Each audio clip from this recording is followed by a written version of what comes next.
Welcome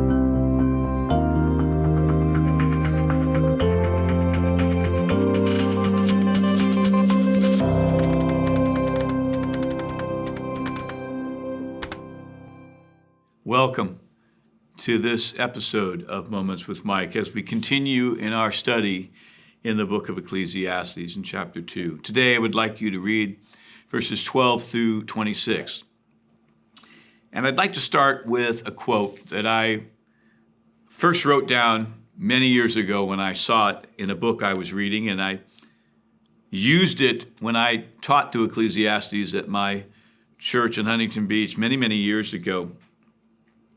And it reads like this: money is an article which may be used as a universal passport to everywhere except heaven, and as a universal provider of everything except happiness.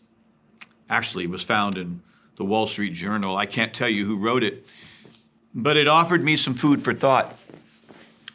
And as we looked at the first 11 verses of Ecclesiastes 2 in our last session, we were reminded that Solomon got caught up in this expansion of possession. And there was nothing that his eye saw that didn't cause him to pursue it with abandon. And his wealth was unrivaled, as I shared with you the other day, that he could have eaten anything and everything that he could possibly have wanted, but tens of thousands of people could have been fed every day by what was available to him. He built buildings. His own house took 13 years to build. He built private, if you will, grounds of beauty. He built ponds and used, if you will, the backs of those that he had conscripted into that building plan. He had many slaves that were born while mom and dad were under his employ. This is a man that was given to just absolute expansion. Nothing was beyond his acquisition. And as you look at this chapter, I think it's important for us to understand that there is a great verse in verse 13 as he once again commits himself in this philosophical search for truth. He sees in verse 13, I saw that there is more gain in wisdom than in folly, as there is more gain in light than darkness. The wise person has his eyes in his head, but the fool walks in darkness. And yet I perceived that the same event, that would be death, occurs to all.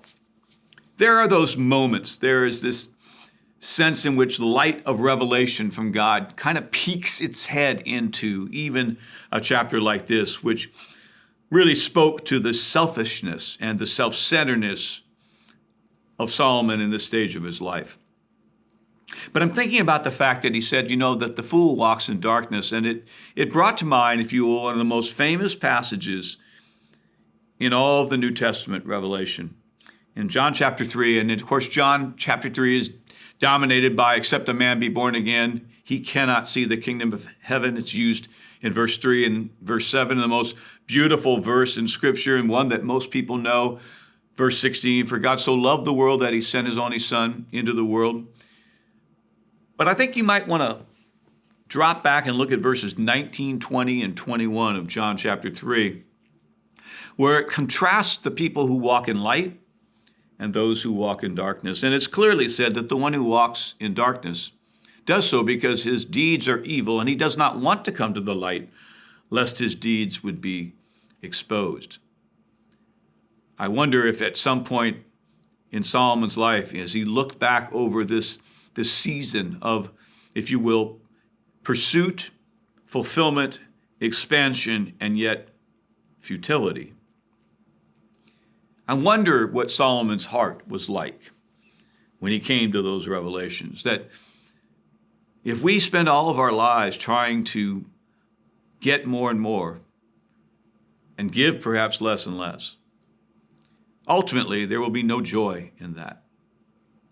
I remember the story about Robert Welch, who was the one who established Welch's grape juice.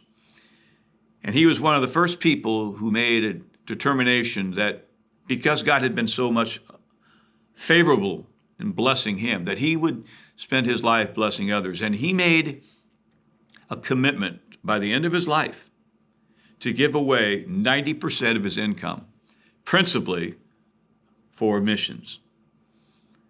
Wealth is great. We all need to pay our bills, and it does provide us some pleasure. But it also comes with this idea of investment, that it should not about being just ourselves. I love the passage in Ephesians 4, verse 28, which says, "Let him who steals, steal no longer, but rather let him labor with his hands, that he might have something to share with one who has a need." Acts chapter 4, verses 32-36 talk about the church in the first century voluntarily giving up of their possessions, bringing them to the apostolic feet, and letting them distribute them so that there would be no need among them, and there was no poverty among them. But the key to this chapter, in my view at least, is at the end of the chapter in verses 24-26. Let me read it for you. "There's nothing better for a person than he should eat and drink and find enjoyment in his toil. This also I saw from the hand of God. For apart from him, who can eat or who can have enjoyment?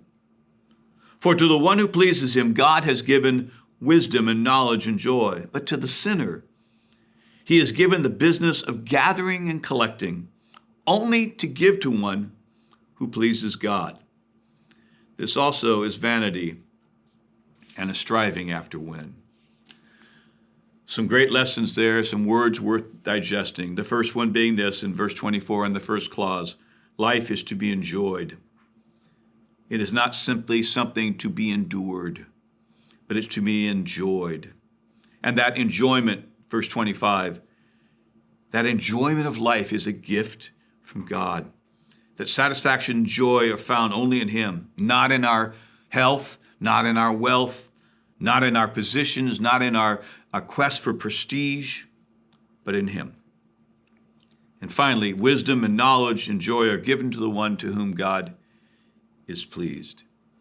That's repeatedly found for us in the book of Proverbs. And I'll end with one from the book of Proverbs that I found so challenging and comforting at the same time the first time I read it. It says in Proverbs chapter 10 and verse 22, "It's the blessing of the Lord that makes man wealthy, and he adds no sorrow to it." When you and I are blessed by God, in whatever form that takes, it's because it's his heart to bless us. And it also brings him great delight when we take those blessings that he pours into our life and help them to help others. Have a great rest of this week, and I'll look forward to seeing you again in the next Moments with Mike as we jump into Ecclesiastes chapter 3.